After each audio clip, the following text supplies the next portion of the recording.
यदि इस क्षण को अनदेखा कर दिया तो यह समझ लेना चाहिए कि जीवन ने जो सबसे महत्वपूर्ण अवसर दिया था वह चुपचाप हाथ से फिसल गया।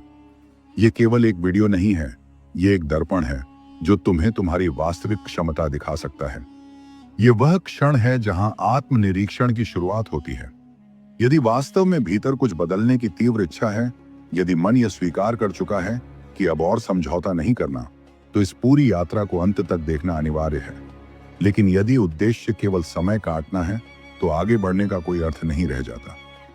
यह संदेश उनके लिए नहीं है जो परिस्थितियों के साथ बह जाते हैं, बल्कि उनके लिए है जो तूफानों में भी अपने सिद्धांतों पर अडिग रहते हैं।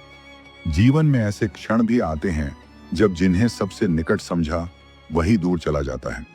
वह कोई भी हो सकता है, साथी, मित्र या जीवन का कोई विशेष संबंध। जब वह व्यक्ति जो कभी सबसे अधिक अपनेपन का एहसास देता था अचानक पराया बन जाए, तो भीतर एक शून्यता जन्म लेती है। मन टूटा हुआ महसूस करता है, उद्देश्य धुंधले पड़ जाते हैं और आत्मा थकने लगती है। उस समय यह जानना आवश्यक हो जाता है कि दूसरों का व्यवहार हमारे नियंत्रण में नहीं है, परंतु अपनी प्रतिक्रिया हमारे हाथ में है। जब अपमान, अस्वीकार और तिरस्कार जीवन का हिस्सा बन जाए, तभी स्टोइसिज्म का वास्तविक अभ्यास शुरू होता है। तब विकल्प केवल दो होते हैं, या तो पीड़ा में डूबे रहो और स्वयं को दुर्बल मान लो, या फिर उसी पीड़ा को अपनी आत्मा का ईंधन बना लो। याद रखो, वह जो अपने आंतरिक स्वभाव को पहचान लेता है, उसे बाहरी दुनिया के तानों का कोई प्रभाव नहीं होता। स्टोइक बनने का अर्थ है अपने भीतर की आग को बाहर की आंधी से अलग रखना। इसलिए जब कोई तुम्हें छोड़कर चला जाए, जब लोग तुम्हारी कमजोरियों पर हंसें, जब दुनिया तुम्हें असफल माने, तुम मौन रहो, पर रुकना नहीं। उस मौन में शक्ति है, उस अकेलेपन में तैयारी है, और उस पीड़ा में वह ऊर्जा छिपी है जो तुम्हें वहां पहुंचा सकती है जहां आज तुम्हारे आलोचक कल्पना भी नहीं कर सकते। कमजोरी केवल तब तक कमजोरी रहती है जब तक तुम उसे वैसा मानते हो। वही कमजोरी जब उसे स्वीकार कर लिया जाता है और सुधार की दिशा में उपयोग किया जाता है, तो वह तुम्हारी सबसे बड़ी शक्ति बन जाती है। मनुष्य वही बनता है जो वह बार बार अपने विचारों में दोहराता है। यदि तुम अपने भीतर आग रखते हो, तो दुनिया चाहे जितनी भी ठंडी क्यों ना हो, वह तुम्हारे रास्ते नहीं रोक सकती। जीवन न्यायपूर्ण नहीं होता, यह एक सच्चाई है जिसे जितनी जल्दी स्वीकार कर लिया जाए उतना ही अच्छा। जीवन में समस्याएं आएंगी, संबंध टूटेंगे, लोग छोड़कर चले जाएंगे, परंतु इन घटनाओं को अपनी आत्मा का बोझ बनाकर ढोते रहना ही सबसे बड़ी हार होती है। जिसने तुम्हें छोड़ दिया वह तुम्हारे भाग्य का निर्धारण नहीं कर सकता। यह अधिकार केवल तुम्हारे पास है। तुम्हें अपनी पहचान स्वयं गढ़नी है, इतनी स्पष्ट, इतनी दृढ़ कि वह व्यक्ति जो एक बार तुम्हें छोड़ चुका था, आज तुम्हारे मूल्य को समझने के लिए तरसे। जब संबंधों की विफलता भीतर प्रश्न खड़े करती है, क्या मुझ में कोई कमी थी, तो ये सवाल हमें भीतर से तोड़ने लगते हैं। यही निरंतर आत्मसंदेह धीरे धीरे अवसाद को जन्म देता है। हम अपने मूल उद्देश्य से भटक जाते हैं। हम यह भूल जाते हैं कि हम कौन थे, क्या चाहते थे और किस दिशा में जा रहे थे, और तब हम उस मार्ग पर चलने लगते हैं जो धीरे धीरे आत्म विनाश की ओर ले जाता है। परंतु यह वही क्षण है जहां जागना आवश्यक है। यही वह समय है जब आत्मचिंतन करना चाहिए। क्या यही जीवन का उद्देश्य है? क्या वही लोग जिन्होंने तुम्हें अस्वीकार किया तुम्हारे आत्म मूल्य के निर्णायक हैं? नहीं। स्टोइसिज्म यही सिखाता है, अपने विचारों पर नियंत्रण रखो, क्योंकि वही तुम्हारे भविष्य को आकार देंगे। अब समय है जागने का, एक नई दृष्टि अपनाने का। संबंधों के टूटने को अंत मत मानो, इसे एक शुरुआत समझो। वह शुरुआत जहां तुम अपने भीतर की शक्ति को पहचानो, अपने मूल्यों को फिर से गढ़ो और उन सपनों के लिए खड़े हो जाओ जो तुमने खुद देखे थे। जीवन परिवर्तन तभी लाता है जब तुम स्थिर चित्त से अपने भीतर की शक्ति को स्वीकार करके आगे बढ़ते हो। कुछ बातें केवल प्रेरक किस्से नहीं होती, वे जीती जागती हकीकत होती हैं, जिन्हें देखकर, समझकर और अपनाकर मनुष्य अपनी दिशा बदल सकता है।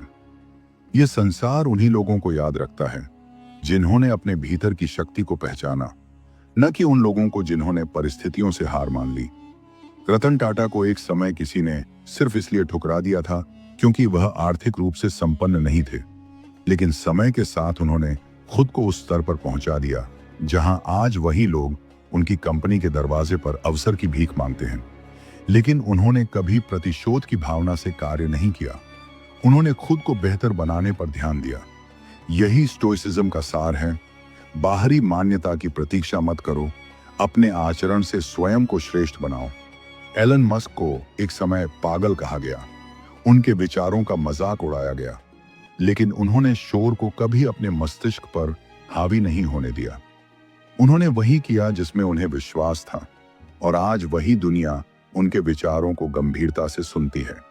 विराट कोहली, एक आम खिलाड़ी समझे जाने वाले युवक ने स्वयं को इतना अनुशासित किया कि आज उसे किंग कोहली कहा जाता है। यह सब संयोग नहीं था, यह आत्मनियंत्रण, निरंतर अभ्यास और भीतर की आग का परिणाम था। यहां कोई जादू नहीं हुआ। न रतन टाटा किसी अन्य ग्रह से आए, न एलन मस्क कोई दैवी शक्ति थे, और न विराट कोहली ने रातों रात कुछ पा लिया। उन्होंने भी अस्वीकार झेले, आलोचना सुनी, अकेलापन सहा, लेकिन उन्होंने अपने भीतर के मौन को शोर में नहीं बदला, बल्कि उस मौन में तप किया। उन्होंने अपने दर्द को हथियार नहीं, साधना बना लिया। अब प्रश्न यह नहीं है कि किसने तुम्हें छोड़ा या ठुकराया। वास्तविक प्रश्न यह है, क्या तुमने उस चोट को अवसर में बदलना सीखा? क्या तुमने नफरत को ऊर्जा में बदला? स्टोइसिज्म हमें यही सिखाता है, बदले की आग में जलो मत, बल्कि उसे दीपक बना लो जो तुम्हें अंधकार से प्रकाश की ओर ले जाए। तुम्हें किसी को पछताने पर मजबूर करने की आवश्यकता नहीं। तुम्हारा उद्देश्य इतना स्पष्ट और जीवन इतना सार्थक हो जाए कि जो तुम्हें कभी नजरअंदाज करते थे, आज तुम्हारे आत्मनियंत्रण और संतुलन के सामने नतमस्तक हो जाए। आज वे केवल सफल नहीं हैं, वे अपने क्षेत्र के प्रतीक बन चुके हैं, जीवित उदाहरण जो यह सिद्ध करते हैं कि आत्म संयम, अनुशासन और अडिगता से कोई भी मनुष्य समय को मोड़ सकता है। यह सिर्फ बाहरी उपलब्धि नहीं है, यह आंतरिक विजय की परिणति है। यह स्मरण रखना आवश्यक है, जो व्यक्ति दुनिया की अस्वीकार और धोखे के बोझ तले टूट जाता है, वह धीरे धीरे अंधकार में खो जाता है। लेकिन जो अपने आंसुओं को भी धैर्य और साधना का रूप दे देता है, वही इतिहास की दिशा बदल देता है।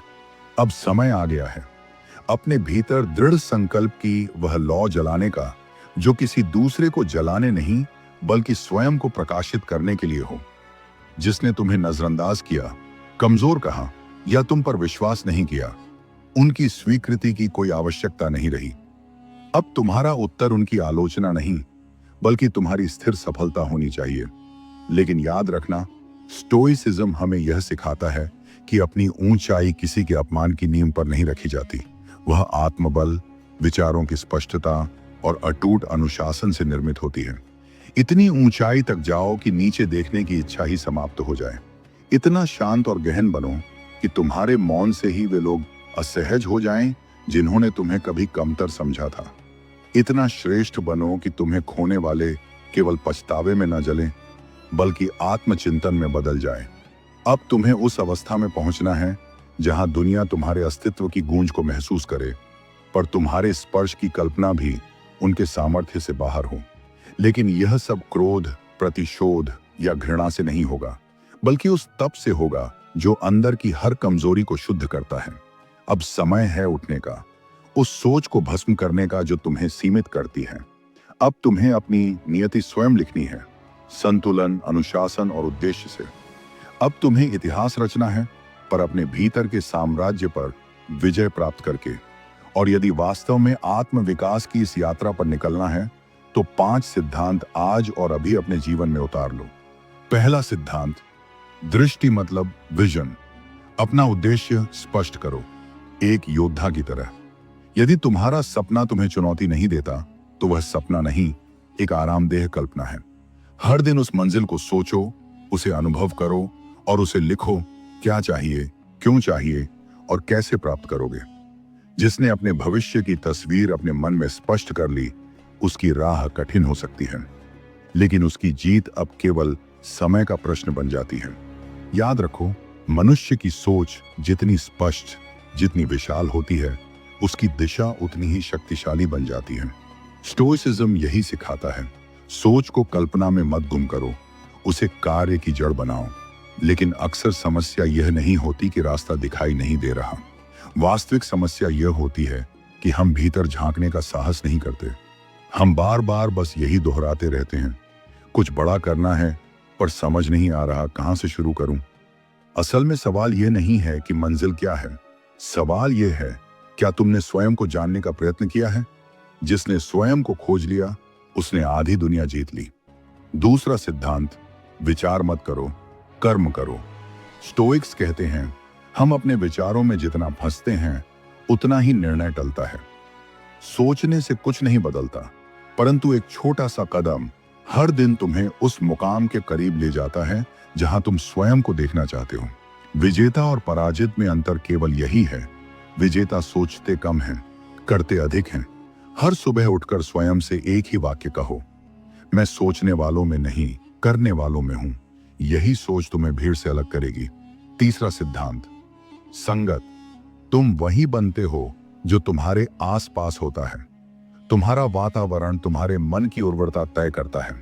जिस मिट्टी में बीज गिरता है वही उसके वृक्ष बनने की संभावना तय करती है। यदि तुम विजेता बनना चाहते हो तो विजेताओं के साथ उठो, बैठो, उनसे सीखो जो तुमसे आगे हैं। जो लोग हर समय नकारात्मकता फैलाते हैं, पीठ पीछे वार करते हैं, तुम्हारे विचारों को छोटा समझते हैं, वो केवल तुम्हारी ऊर्जा को चूसते हैं। और स्टोइकिज्म सिखाता है अपनी ऊर्जा को वहां मत लगाओ जहां उसका मूल्य नहीं है। तुम्हारी संगत तुम्हारी सोच बनाती है और सोच तुम्हारा भविष्य। इसलिए याद रखो, जिस दिशा में तुम जाना चाहते हो उसी दिशा में सोचने और चलने वाले लोगों को अपना मार्गदर्शक बनाओ। चौथा सिद्धांत, अनुशासन को अपना शस्त्र बनाओ। जो लोग अपने जीवन को आलस्य के हवाले कर देते हैं वे नियति को दोषी ठहराते हैं, लेकिन जो व्यक्ति अनुशासन को जीवन का मूल बना लेता है वह अपनी तकदीर स्वयं लिखता है। हर सुबह स्वयं से कहो, मैं वही बनूंगा जिसके योग्य मैं स्वयं को बना रहा हूं। हर दिन केवल 1% बेहतर बनने का प्रयास करो। ये छोटा सा अंक साल के अंत में तुम्हें 365% अधिक सामर्थ्य वाला बना देगा। स्टोइक्स मानते हैं महानता अचानक नहीं आती, वो छोटे छोटे निर्णयों का परिणाम होती है जो हम हर दिन लेते हैं। इसलिए बहाने बनाना बंद करो। कल से उठूंगा, आज मन नहीं है, इन शब्दों से कोई इतिहास नहीं रचता। हर बार जब तुम अलार्म बंद करके फिर सो जाते हो तब तुम सफलता से एक कदम और दूर हो जाते हो। लेकिन हर बार जब तुम उठकर अपने विचारों पर नियंत्रण रखते हो तब तुम उस भीड़ से अलग हो जाते हो जो केवल कल्पना करती है, कर्म नहीं। या तो मेहनत बोलती है या बहाने, लेकिन दोनों एक साथ नहीं चल सकते। पांचवा सिद्धांत, कभी हार मत मानो, मतलब नेवर गिव अप। स्टोइकिज्म सिखाता है कि कोई परिस्थिति, कोई तकलीफ, कोई असफलता अंतिम नहीं होती जब तक तुम स्वयं उसे अंतिम न मान लो। ये दुनिया केवल 2 तरह के लोगों को याद रखती है। पहले जो परिस्थितियों के आगे झुक जाते हैं और हार को अपना परिचय बना लेते हैं, और दूसरे जो गिरते हैं, चोट खाते हैं, मगर फिर भी उठते हैं, सीखते हैं और अंत में दुनिया को यह दिखा देते हैं कि असफलता केवल एक सीढ़ी थी शिखर की ओर। जब हालात कठिन लगे तो समझो कि तुम एक सार्थक रास्ते पर हो। डर को अपने साहस का ईंधन बनाओ, दर्द को अपनी दृढ़ता की परिभाषा बना लो और स्वयं से एक वादा करो, मैं तब तक नहीं रुकूंगा जब तक मेरी विजय इस संसार को दिखाई न दे। और जब कभी भी मन यह कहे कि मैंने बहुत कोशिश की लेकिन कुछ नहीं हुआ, तो उस क्षण स्टोइक की तरह अपने भीतर झांको और कहो, मेरी किस्मत नहीं, मेरी मेहनत अधूरी थी। क्योंकि सत्य यह है, समय खराब नहीं होता, केवल दृष्टिकोण कमजोर होता है। जिस दिन तुम यह समझ जाओगे उसी दिन से तुम्हारा जीवन बदलना शुरू हो जाएगा। गिरो तो उठो, टूटो तो जुड़ो, लेकिन रुकना मत, क्योंकि रुका हुआ जल भी सड़ जाता है। क्योंकि किसी विचारशील मनुष्य ने एक बार कहा था, बार बार प्रयास करने वालों की कभी हार नहीं होती। सत्य यही है, तुम्हारा संघर्ष तब तक अधूरा है जब तक तुम्हारी जीत दुनिया को सुनाई न दे। जिन्होंने तुम्हें हारा हुआ समझा, जिनकी नजरों में तुम बस एक असफल अध्याय थे, उन्हीं की आंखों में एक दिन पश्चाताप भर जाना चाहिए। तुम्हारी चुप्पी, तुम्हारा धैर्य और तुम्हारा संकल्प एक दिन वो गूंज बने जो सबको सुनाई दे। खुद को इतना सक्षम बनाओ कि जो लोग कभी तुम्हें छोड़कर चले गए थे अब सिर्फ तुम्हारी तस्वीर देखकर पछताएं। अब समय आ गया है खुद को सिद्ध करने का। अब कोई बहाना नहीं, अब कोई कल नहीं, अब केवल कर्म, केवल प्रयास, केवल उत्थान। दुनिया को दिखा दो कि तुम पैदा हुए हो केवल जीने के लिए नहीं, इतिहास रचने के लिए। अब रुकना नहीं, अब रोना नहीं, अब खुद को कमजोर मानना बंद करो। ताकत अंदर है, आग अंदर है। बस एक बार पूरी ईमानदारी से उठो और उस आग को दिशा दो। अब सवाल यह नहीं है कि दुनिया क्या सोचती है, सवाल यह है क्या तुम खुद को वो सम्मान दे पा रहे हो जिसके तुम सच में हकदार हो। अगर हां, तो नीचे कमेंट में सिर्फ एक लाइन लिखो, मैं अब अपनी कहानी खुद लिखूंगा। यही वाक्य ही तुम्हारे परिवर्तन की पहली घोषणा होगा। और हां, यदि तुम्हें यह वीडियो दिल से महसूस हुआ तो अब अकेले मत बढ़ो। इस वीडियो को उस इंसान तक भी पहुंचाओ जो आज खुद को टूटा हुआ, असफल या अकेला समझ रहा है, क्योंकि शायद उसके जीवन की दिशा बदलने वाली यही एक चिंगारी हो। और यदि इन शब्दों ने तुम्हारे भीतर कुछ जगा दिया है, अगर यह आवाज तुम्हारे अंतर्मन तक पहुंची है, तो अब चुप मत रहो। उसे भी यह वीडियो भेजो जो इस वक्त खुद को अकेला, टूटा या हारा हुआ समझ रहा है, जिसे अभी सबसे ज्यादा इस ऊर्जा की जरूरत है। और अगर तुम चाहते हो कि हर दिन तुम्हारे भीतर की आग ऐसे ही जलती रहे, तो अभी सब्सक्राइब करो मोटिव 70M को, क्योंकि हम यहाँ सिर्फ बातें नहीं करते, हम जिंदगियां बदलते हैं। अब रुकना नहीं है, अब जीना है, जैसे कोई देख रहा हो तुम्हारी वापसी की कहानी। और इतिहास वही बनाते हैं जो दर्द को दिशा देना जानते हैं। मिलते हैं अगले वीडियो में एक नई ऊर्जा, एक नए दृष्टिकोण के साथ। तब तक याद रखो, तुम कमजोर नहीं हो, तुम सिर्फ जागे नहीं थे। अब समय आ गया है आंखें खोलने का और दुनिया को चौंका देने का। ये बस शुरुआत है। तुम बदल सकते हो और पूरी दुनिया भी। धन्यवाद।